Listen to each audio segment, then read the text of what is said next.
Hello, and welcome to another episode of In Just 1 Minute or So. Today, we're going to talk about how to help people who are having a panic attack and how to help those that have experienced a traumatic event. So, we're going to divide this video into two parts. Let's jump in and let's start with how to help someone who is having a panic attack.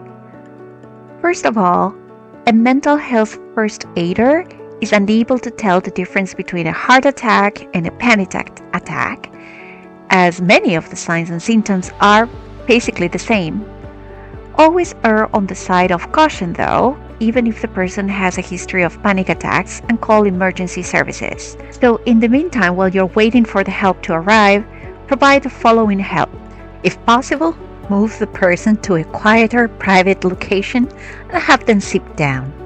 Then help to calm the person by encouraging a slow, relaxed breathing in unison with your own. The breathing will become slower as the person becomes more relaxed. After that, be a good listener without judging and remain calm. Then explain to the person that they may be experiencing a panic attack and not something life-threatening, such as a heart attack. Explain that if it is a panic attack, it will soon stop and they will recover fully. And finally, assure the person that someone will stay with them and keep them safe until the attack stops or medical help arrives. Now, how do you help a person who has experienced a traumatic event? First of all, let the person tell the story if they wish. Do not push them to talk if they do not want to.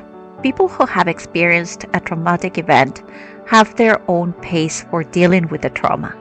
In trying to help the person, it is important to let them set the pace and not force the issue. Forcing someone into a discussion about a traumatic event may actually re-traumatize the person.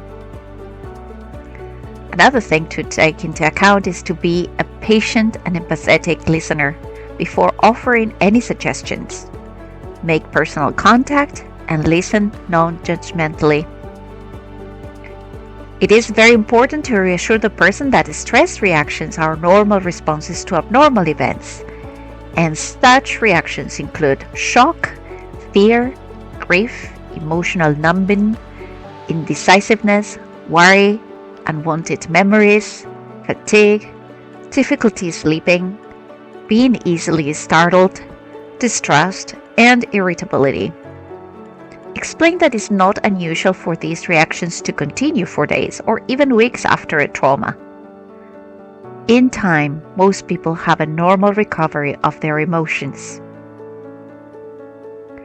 Also, encourage the person to reach out to other people who can provide support and share feelings about what is happening.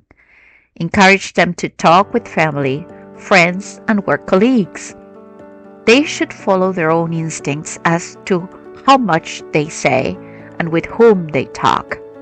Do not tell the person to stop reliving events and simply forget the trauma or to get on with their lives.